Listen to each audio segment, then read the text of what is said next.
Welcome back, Prepperines. Today we have a promised expert, like I told you, that we were going to have on the show. We'll be covering the quarterback of the Apocalypse team, self defense. This is Lora Thorson with Defenders USA, and we'll be getting deep on tactics and training as it relates to prepping. To me like this. He said, most of the world out there is sheep. They're kind, gentle creatures that can only hurt one another by accident. He says, then there are wolves. The wolves will feed on the sheep. They're the sociopaths. They're the criminals. He says, and then there are sheepdogs. The sheep are a little leery of the sheepdog. He wanders around, checks the perimeter every night, barks at the moon. He would never turn his teeth on the flock, but he yearns for a righteous battle. And when the wolf comes around, nothing else will do, and the entire flock is sitting there trying to hide behind one lonely sheepdog as he faces down the wolves.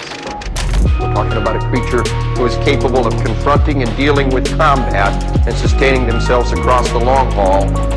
The goal becomes to be a sheepdog, to be a warrior, to be the one that is ready to respond to the threats when the time arises.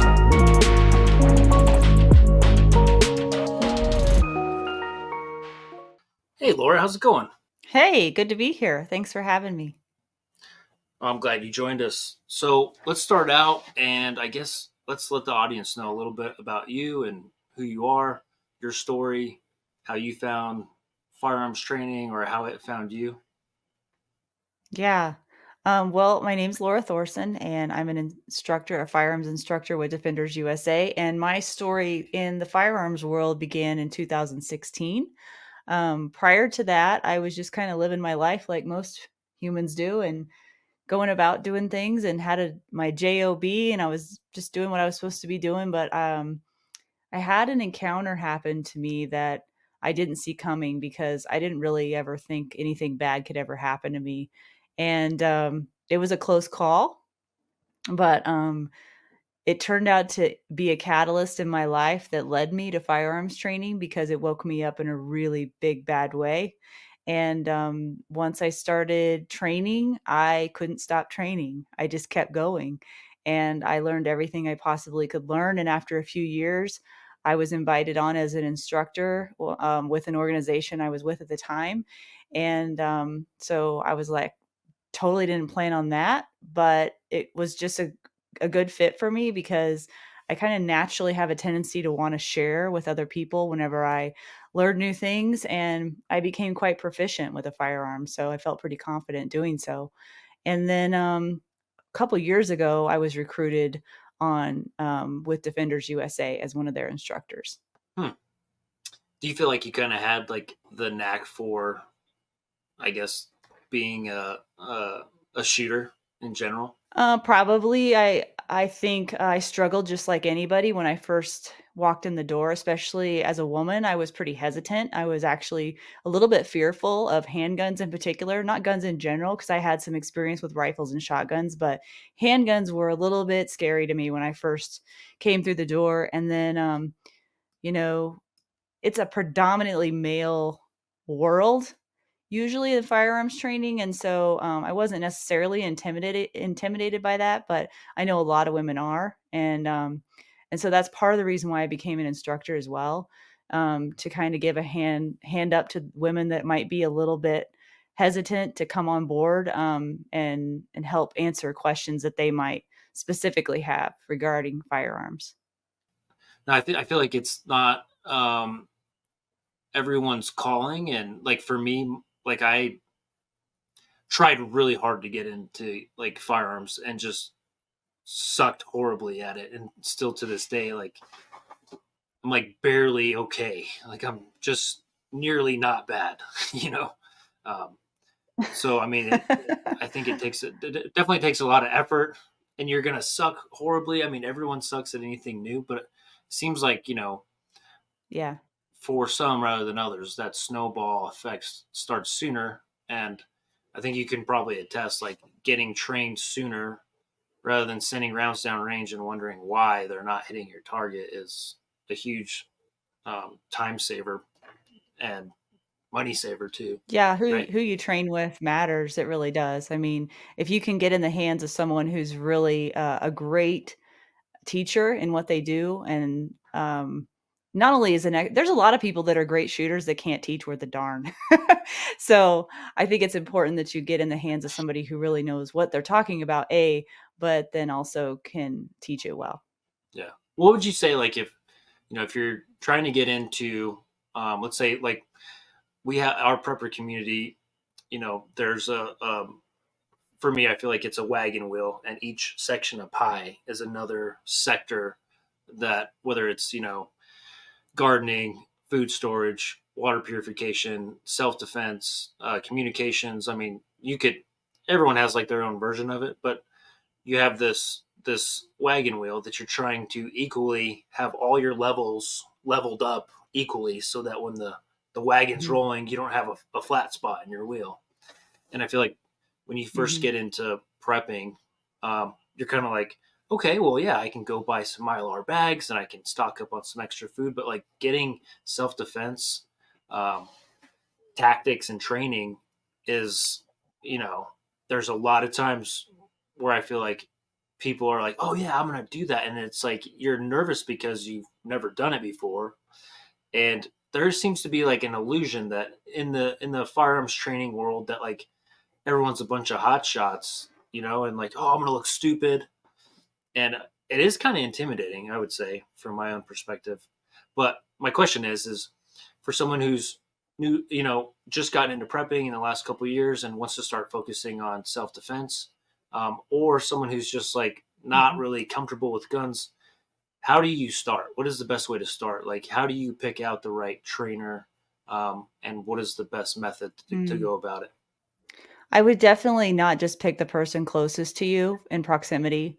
I would do a little bit of research, look at their website, see what their credentials are. You might not understand all the credentials that they list on there, but a really important thing to look for in a good teacher in general is somebody who is continually learning themselves, someone who is um, practicing, not just practicing, but getting instruction from other people. So a good question to ask someone if you think that if you've heard they're an instructor in the area but you really don't know much about them or much about any of the credentials they have, ask them, when was the last time they took a class, what was the class that they took, and who did they take it from, because oftentimes the best people in the industry are continual learners themselves.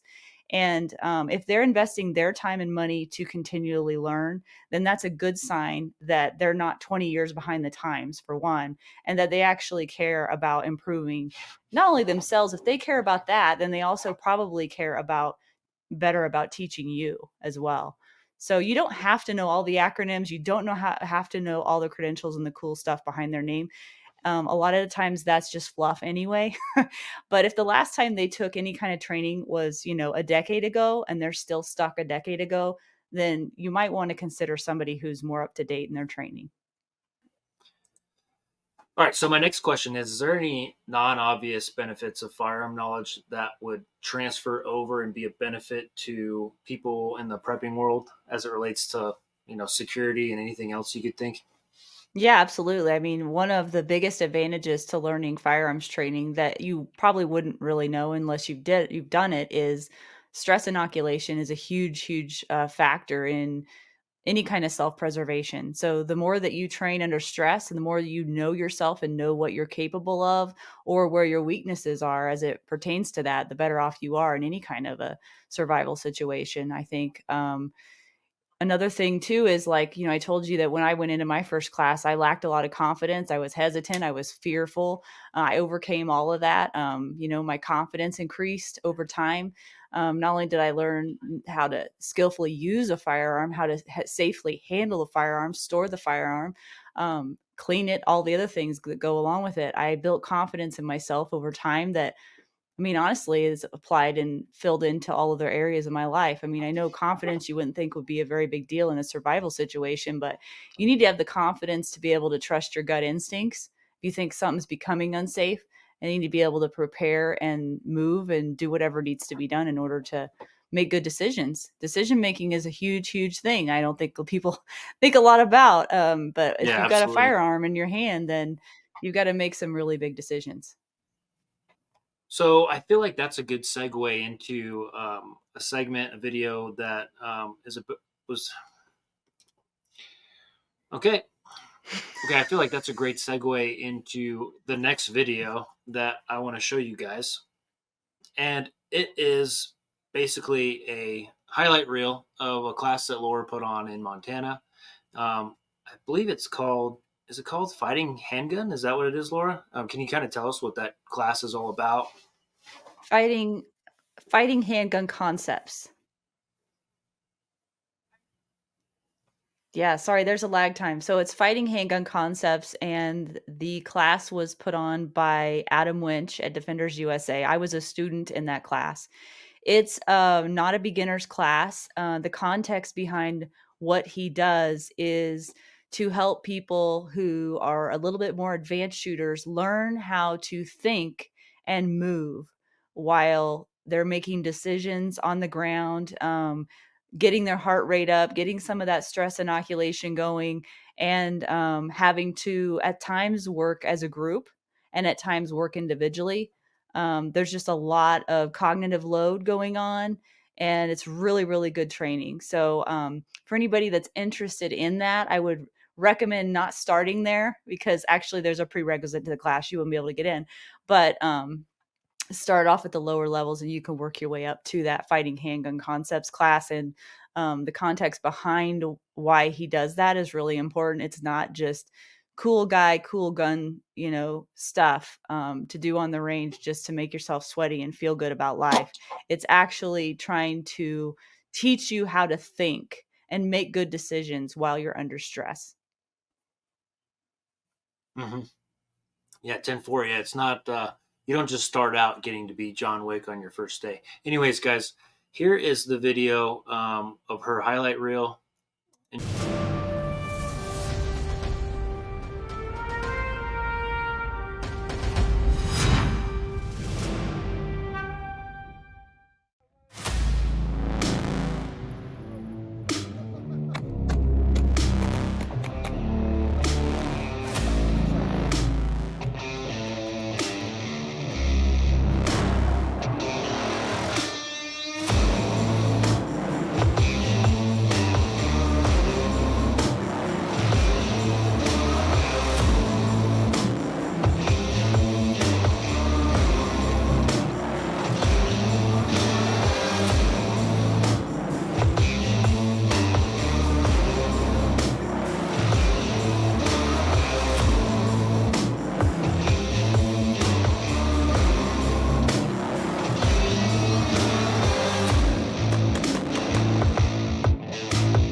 Man, that was so cool. Cool. I love that.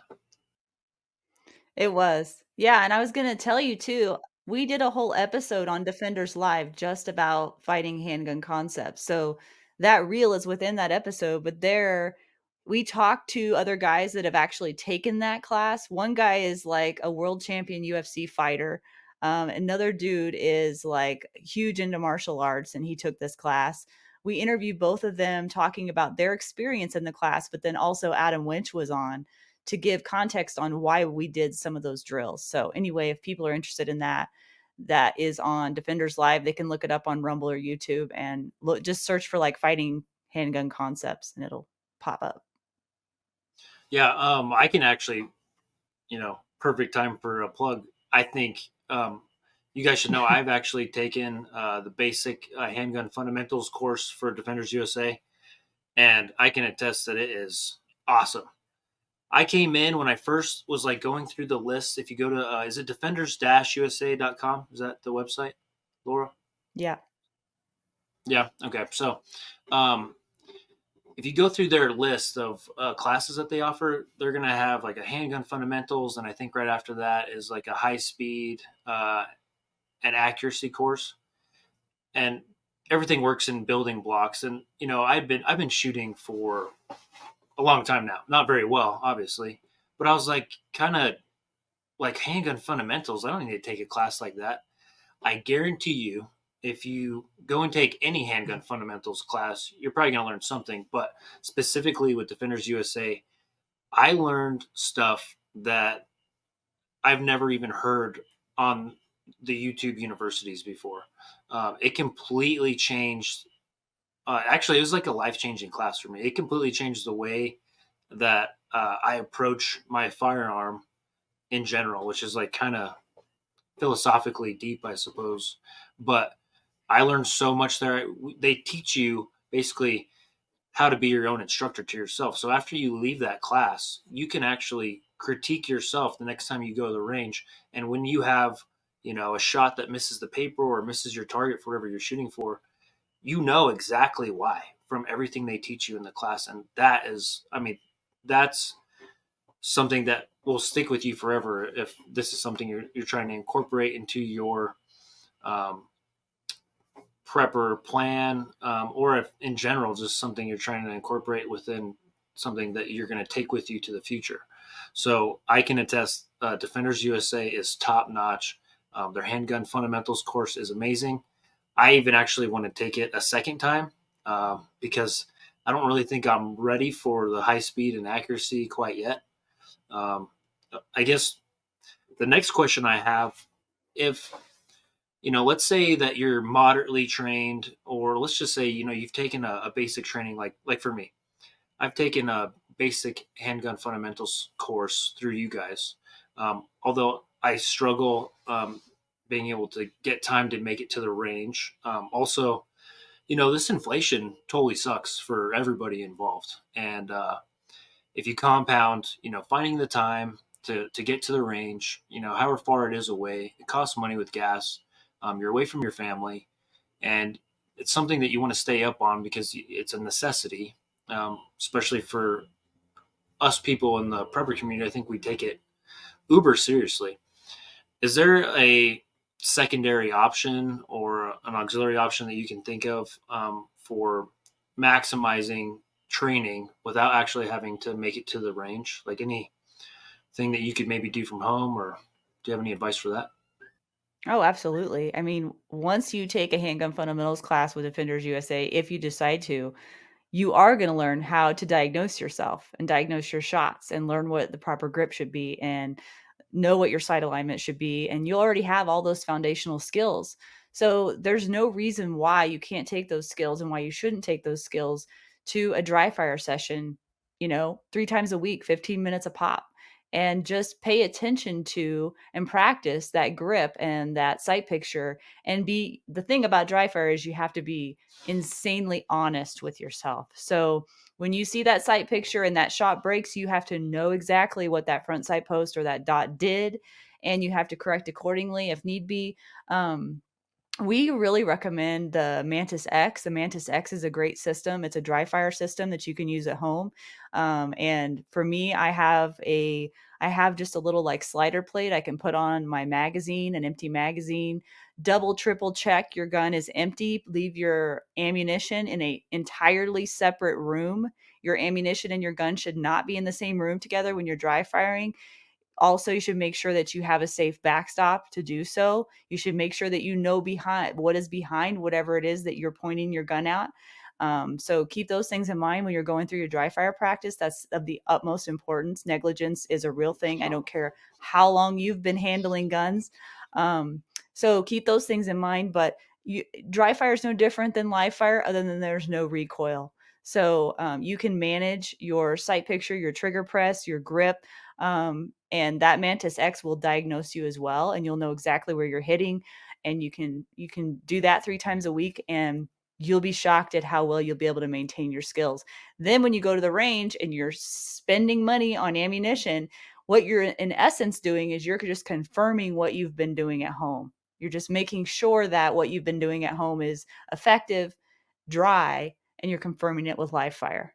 So a lot of people think they need to send like 1,000 rounds down range in order to become a better shooter. You can waste all kinds of ammunition and never become a better shooter. It's all about thoughtful, deliberate practice. Hmm. Yep. Yep. Totally agree. Um, so as it relates to prepping, I got another question for you. So obviously through, either training at home or getting professional training in the field through whoever you decide to end up going with, there seems to be like a major factor of like self discipline when it comes to firearms training. That with like a mental focus overall. How do you think that transfers over and that's something you could build off for someone who's a prepper? Well, I'm not exactly sure what you mean by that, but my first thought process was that if you're not already practicing self-discipline in your life in various areas, then whatever it is that you have a tendency to do in other areas of your life, you will do in firearms training as well. If you're a procrastinator, if you're an excuse maker, if you're not honest with yourself or others around you, if your ego is too big and you're too proud to admit when you're wrong or to take instruction from somebody, you're not going to grow, you're not going to learn. And, that's just the way life is. I mean, it doesn't matter what the discipline is Yeah. or what kind of skills you're trying to learn. If you can't be humble about it and be honest about it and put in the work, you're not going to Hmm. reap the benefits. That's just the way it is. Yeah. It's like if you can't do the small things right, you'll never be able to do the big things right. Exactly right. I love that. Exactly, and it'll come through in your shooting. If you're impatient as a person or if you're not well disciplined in anything that you're doing, that's all gonna come through in your shooting. It's all gonna show itself in your shooting. Yeah, I think one of the funny things that happened at the handgun fundamentals class with Adam, the founder, I was using one of his VP9s, the Heckler Koch.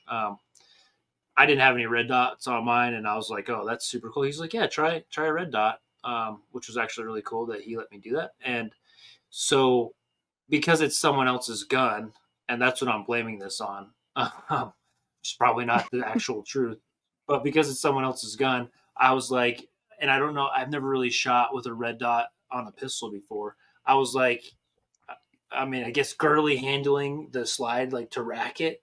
And he came over. He goes, "Oh, I can tell by the way you're racking that you're such a nice man." I was like, "Yeah, I guess that maybe transfers through. Maybe I'm too nice or girly or something." But yeah, I totally agree that that the things that are already going on in your life will just echo throughout, especially when you find yourself in an uncomfortable scenario where you kind of have to just, you're there to learn. And um, I think another thing that's really important to talk about here is like now is the time to train. Now is the time, even though it's hard and we can make a ton of excuses. There's possibilities, like you said, by just taking your gun out of your holster and working on your draw and getting your sight picture correctly. You want to be working on all that stuff now. That's not something you want to be doing later on. If things were to go south or start to just even kind of waver and get a little iffy out there. Um, all that stuff. Being a prepper, we live in these like what if scenarios and um, what if this happens, what if this happens, what if we can't get antibiotics, what if the water stops running, what if there's an economic collapse, and we're putting all these safe holds in place. And I do think because self-defense is so intimidating. God, this fly is just wants to be on YouTube, I guess. um, it's so intimidating that it's like easy for people in the prep world to just be like, "Oh yeah, I'll get to that," but I don't think it gets the attention that it deserves. Mhm. Yeah, it's funny that you say that. So we talk a lot in gun training about subconscious confidence. So what I would tell your viewers is, like, if you knew you had to, like, in a survival situation, get in a car and drive it 60 miles down the road and you'd never driven a car before, would you just be like, "Hey, I bought the car. It's parked in my garage. I've sat in it a few times. I can totally handle it if shit hits the fan. I can jump in that car and drive it 60 miles," right? That makes no logical sense. Why would you ever do that? Okay? So firearms training is exactly the same way. You can go buy the gun and it can be a nice warm fuzzy feeling that you have it, but if you don't have the skill set in order to not just run it, handle it safely, but make good decisions with it, it's not going to do you very much good.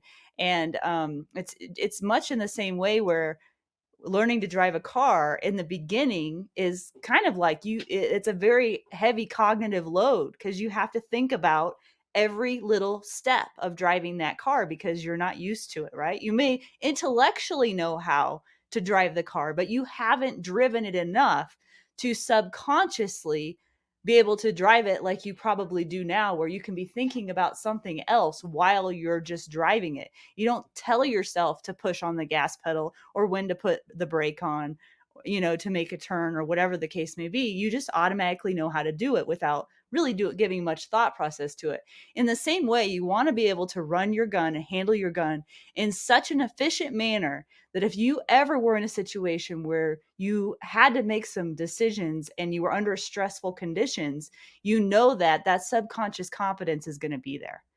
And that's where I think people may have a disconnect, where they don't associate those two things. So that might be a good analogy for your audience to better understand that. Yeah, totally. I mean, I think that kind of rolls into the next question I was going to ask you, and it's you pretty much answered it. You know, situational awareness. You working on those skills now. I mean, if you're someone who has a concealed carry permit, just by the mere fact of, like, being trained on how to properly use a firearm to the effect that you feel somewhat comfortable, because it's a big responsibility. I felt like the second that I got my concealed carry, I had still never taken a class, but I was watching a lot of YouTube content on how to scan a room and some signs to look out for some potential shady characters for, like, weird behavior and whatnot.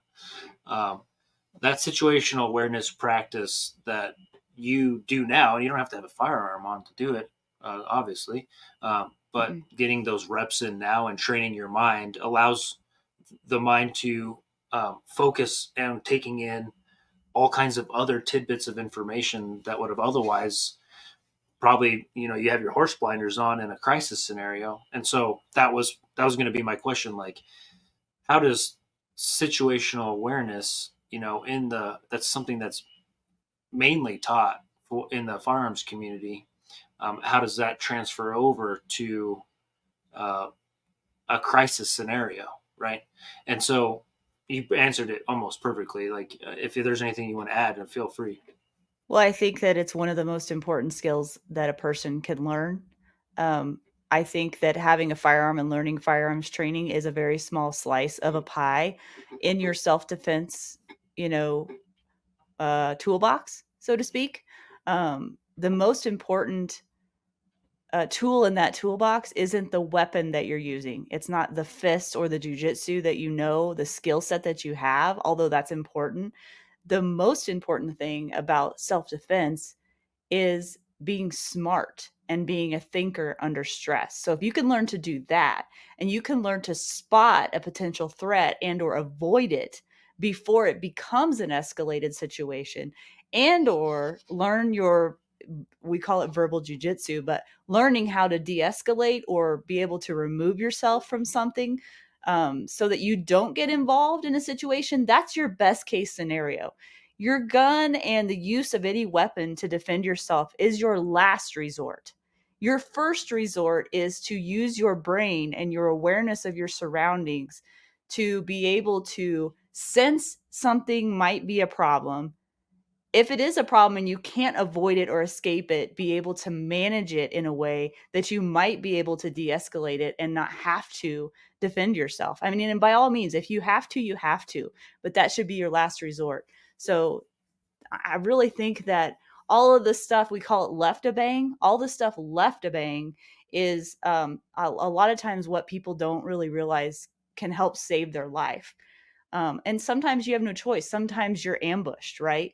But at least if you have some sort of awareness around you, I think in our culture, especially nowadays, majority of people don't have a good sense of awareness around them, mostly because they have a cell phone in their hand most of the time. They're wrapped up in their own thoughts and their own world. Like if you watch people, if you just do some people observing in an airport or a grocery store, you'll easily be able to see it. And that can be, I mean, I wouldn't call it a fun game, but kind of that can be a fun game that you can play. When you're out in public and you just observe the behavior of other people, and you can easily tell which people just have no awareness of who's around them or what's going on. And when you look at that in perspective of a human predator and you put yourself in that mindset, you can actually think like, which people would I pick if I were wanting to do harm to somebody? That'll be a good lesson to you, just doing that. And then audit yourself. Think to yourself, pay attention to what you're doing when you're taking groceries back to your car or whatever your everyday things that you do out in public. Pay attention to your own habits. Do you jump in your car and just immediately look at your phone? Is that the first thing you do when you jump in your car? Think about that. And think about it when you're putting groceries in your car or when you've got your kids with you. Are your kids always behind you, lagging behind you as you head to a destination? Or you make sure the kids are in front of you where you can see them and you know what's going on? Just little things like that. Just pay attention. Know what's behind you. If you can't see Yep. what's behind you, position yourself in a way so you can see around, what's going on. Very simple things. Yeah, exactly. Yeah. Yeah, no, I'm with you. I'm really glad that you said all that because it is a lot of little small changes in your life that you can do to just start thinking like if this happens, Yeah. because we're already those people, right? If this happens, if someone comes up on me right now, is my family in the safest or do I Hmm. have the widest, you know, view to be able to just observe what's going on, you know? Like Right. I love the stories every time you always hear guys who have been in the military who have served. You can always tell because when they enter into a restaurant, they pick either the spots that are where they can view everyone in the room or closest to an exit or both. And I Hmm. always Their backs to the wall yeah, usually. backs to the wall exactly. So okay, so I want to get into something a little bit hypothetical here and I guess it kind of has to do with the rules of engagement. I have my own personal opinions on this, but the scenario Hmm. basically is, if things get a little weird out there, right, and we get into a point where we, I mean, I guess what I'm trying to say is, if a world without rule of law were to exist, and that's pretty much Hmm. black or white in my mind, and I'm not saying that it's a possibility, but as far as the philosophy of self defense goes, when you're carrying a firearm, Hmm. do you think that the rules change whether there's a rule of law or not, and why? I think that people's thought patterns and behaviors absolutely change. And I think that people, including yourself, that may have never done anything or thought of anything that they would ever do badly under a civil society might do things they never thought they would do under desperate situation to provide for their family. I don't doubt that one bit. Um, I do believe in God and I do believe in accountability. So while I uh, think that a person could be put in a situation where they might do something they wouldn't normally do, I also think that at some point in time, they're going to have to answer for that one way or another. So whatever choice they make, they're going to have to prepare to live with, whether or not that is through a rule of law that ends up coming back into society, or whether or not that is answering to God later on, either way, there will be accountability for actions. That's my take on it. So how someone decides to behave in a situation is up to them. I can't say what they should or shouldn't do. Everyone is gonna make their own choices and their own decisions about themselves and their family. So I'm not one to sit here and tell you what I think somebody should do, but I do believe in accountability. So Yeah, absolutely. Yeah, I think too that like what maybe people may not think of is like, just because there's no rule of law and there's really no authority over your life for what you do, if that situation were to occur, which, is it mhm, possible? Yeah. The probability of that, I, a distinct set of circumstances would have to happen for that to be in place. And for mhm, those of you who are out there, you can probably guess what they are. But I do think, whether you believe in God or not, you got to be able to put your head on the pillow at night and be okay with that.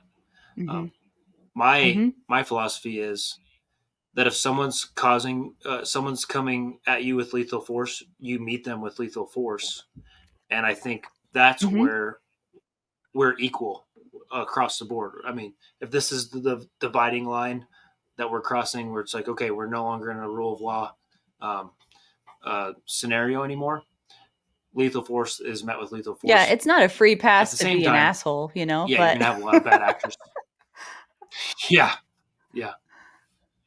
At the same time, I think that there's like going to be a mass psychosis of craziness in a scenario like that that's going to be infectious. Like everyone's going to be losing their mind, and people are going to be quick to triggers. I think in a scenario like that, and me for what I plan to do. I mean, obviously, a ton of practice with mental fortitude and putting yourself in crisis like scenarios is highly beneficial for doing that now, as if that were ever to happen or not. At least you're mhm, mentally strong for, unfortunate events that may come your way in the future.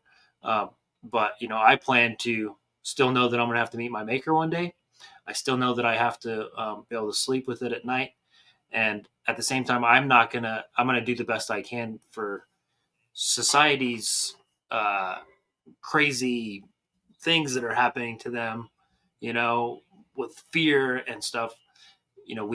We prep uh, in physical aspects, in mental aspects, and in spiritual aspects for all these what if scenarios, and it's so that we don't have to be acting mhm, all crazy. So I think that's an important aspect of mhm. of this whole self defense talk. Like, really, you should still hold the same set of values, even though everyone's lost theirs in a horrible scenario like that.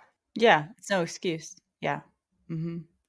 It's tough though. You know, it's easy for me to sit here right now in my cushy, warm little home and say these things.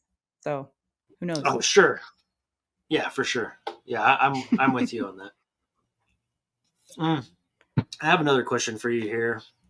Um, okay, so how can understanding firearm safety principles foster a secure environment for a person prepping for emergencies? And that is like heavy on the reason I want to ask you that question is because it's safety minded, right? So, like, we're already trying to store our firearms safely because we might have kids. Surely don't want them just laying out because that's not safe.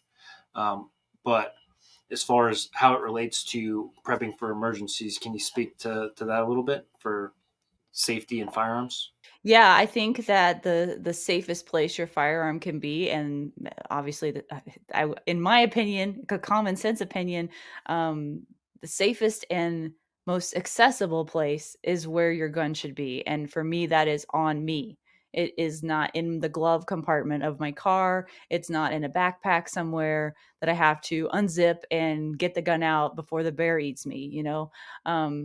Time is important in a self defense situation, so not only do we need to be able to get that firearm out quickly, we need to be able to access it quickly. We need to be able to store it safely, whether that's in our home or on our person. And I would say that even if you're in your home, it should be on you anyway. And that's just my opinion. That's how I live my life. It doesn't mean that's how you have to live yours.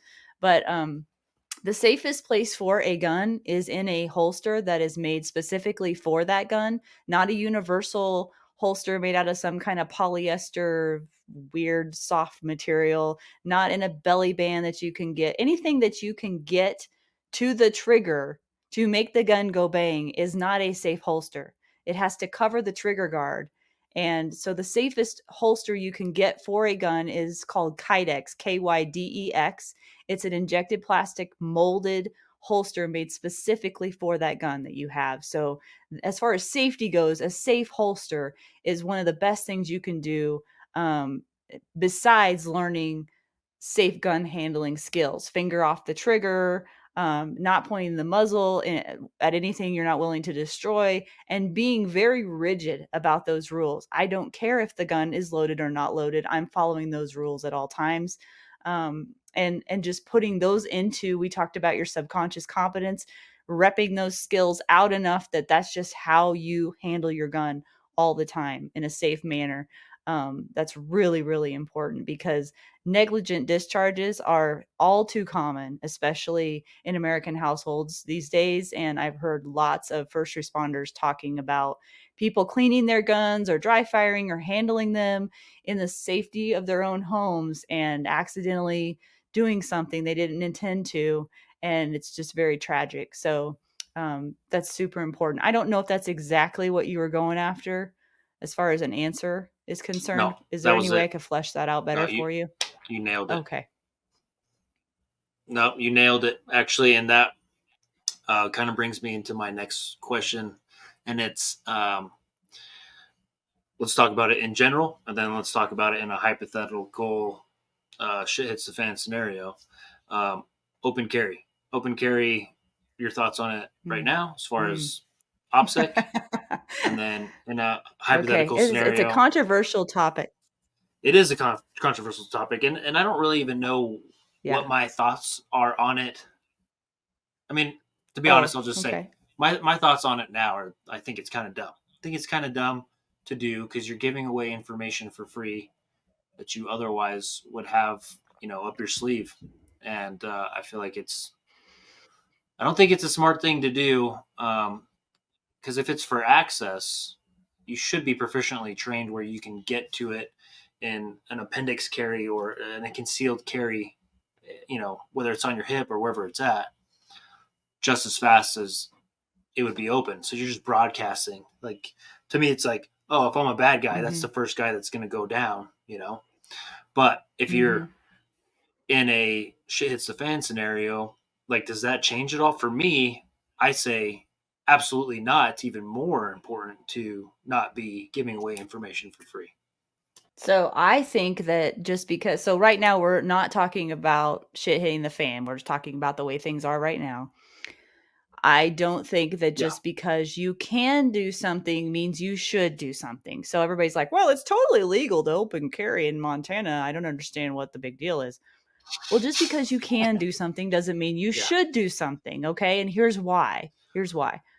Unless you have a holster, an open carry holster that has a level of retention on it so that some thug or anybody else can't go up to you, see you have a gun, and just pull it right out of your holster and steal it off of you, then you shouldn't be open carrying. The only situation, in my opinion, you should ever be open carrying is if you're a law enforcement or military and they have, I can't remember if it's level 2 or level 3, I think it's level 3 retention holsters on, which means Mhm. nobody can pull it out of the holster and take it, right? That's what that means. So there's my first thing about it.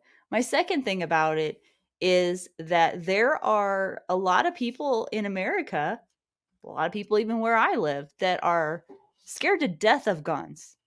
And if they see you walking around with a gun, they might delusionally think that you're like a bad guy or something. Like, oh my God, this person has a gun on him. They might I'm just saying, there's some people that are really paranoid about guns. Like, that really freaks them out. Okay. So not understanding that it could cause problems. And you could say, well, who cares what they think, right? Okay, I get that.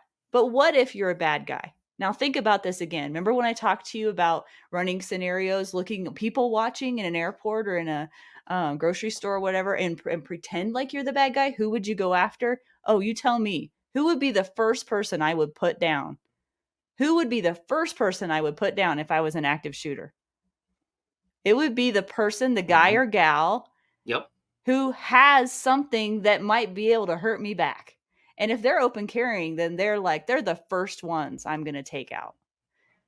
And so that's a big deal for me. Me as a woman carrying, I don't want somebody that comes up to me that might look at me as a potential victim to have any clue that I'm carrying, because I want it to be a surprise. If I have a counter move for them, I want it to be a surprise. I need every advantage I can possibly get in a self-defense situation. So, for all those reasons and more, I highly recommend concealed carry and not open carrying. You might think it makes you look cool and you're like, it's my right. And it is. Yeah. It is. But that is, we're talking about being like saving your own life or potentially other people's lives here. So your ego needs to not be a part of that. Do you know what I mean? And for me, that just is the most 100%. logical conclusion that I come to as a civilian in the United States. Like, again, military and law enforcement, there's a reason they carry like that.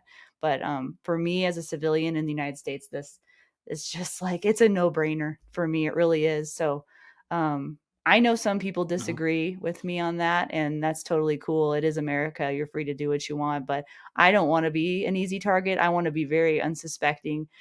I don't even wear my gun shirts. I don't wear like my full-blown camo with my tactical pants and all that stuff all around in public. I want to be as gray man as I can be incognito. I want to be very unassuming. And luckily I look like that anyway. Yeah. but I don't, open carry with my camo shirt and my tactical pants. It's just not it's not a good idea. My opinion. So, okay, so now talk about, so if, does anything change in a world with less laws, or I guess we'd have to go to a world with no laws, right? Things have completely broken down. Nothing Society changes. is purge level crap. You're going to need even more advantages in that situation. You're going to need every possible advantage you can have, and you're going to have to use it to the extreme in that scenario. So yeah, I think nothing changes. If nothing else, I would conceal even more heavily. If possible. See, that's what I Because think. people are going to be It's, looking if for anything, it. They're going to be looking exactly, for it. because not everyone owns. Yeah. Behind every blade of grass, right? But not everyone owns guns, and if you see someone who has one, it's going to be a valuable commodity. Oh yeah, Yeah. yeah. So I'm with you on that, 100%. I'm glad that Yeah. I guess my line of thinking, because I don't think I've ever actually talked to anyone about that, except for one guy, and I was like, dude, that's stupid. Why are you open carrying? And he goes, I got a Serpa level 2, and I'm trained, and I know what I'm doing, man. And I was like, okay, like, do you think that matters to a bullet? Like, that doesn't matter. It doesn't matter to a knife or to a bullet. If somebody catch you on surprise, no one's I don't perfect. know. The last perfect guy that was here, we nailed to a cross, unfortunately. And you're going to have a slip up in your situational awareness just because, like I said, no one's perfect. So, yeah, I think, Well, the like people you that said, open carry, or too. some of them, their argument is the people that open carry, sometimes their argument is that is going to serve as a deterrent. I disagree with that heavily. It's not a deterrent Yeah. at all, especially for someone whose mind is to either get a gun or harm someone in some way. I mean, they're already not in a good line of thinking here, right? And if we're not in civil society anyway, it's not a deterrent at all. It's like a big red flag, a No. big like arrow No. pointing at you. Yeah. Yeah. Yeah. Especially if you're by yourself. Yeah. I don't know how that would Yeah. change in a large group or anything like that. But I mean, I think that's maybe a conversation for another time. So, Well, I Mhm. highly enjoyed having you on our first podcast, our first edition of the PREPPERINES, bringing an expert in to talk. Um, where can we find you and reach you if the audience here wants to reach out to you? You can find out more about me on the Defenders USA website, which is defenders-usa.com. Go to the About page, and you can see all about me there, and it lists my email address if you want to get in touch with me. You can also see me every Wednesday at 7 p.m. Mountain Time on Defenders Live.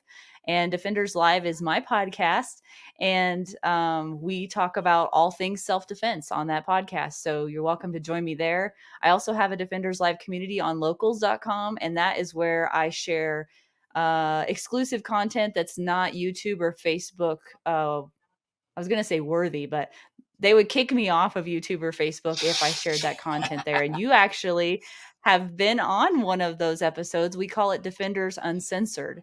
So you can see that on locals.com if you search up Defenders Live.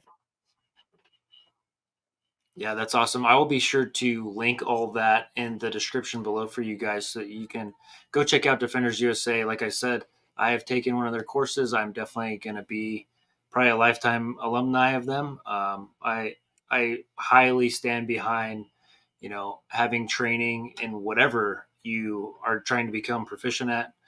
It's a quicker A to B scenario, especially if you're getting it from a highly proficient team, and that's what Defenders USA is really put together. And so I suggest you guys at least go to their webpage and check them out. Of course, Laura has her bio there where you can learn more about her and all the other instructors that might be in your area.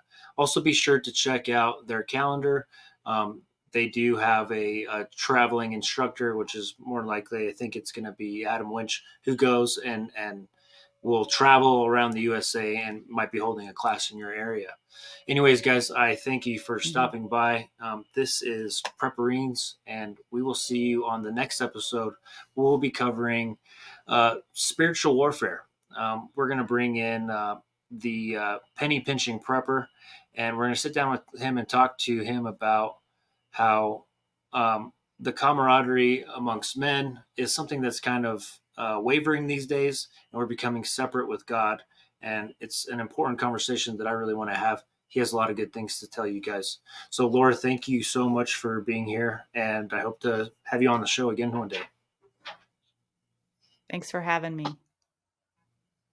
All right, you have a great night.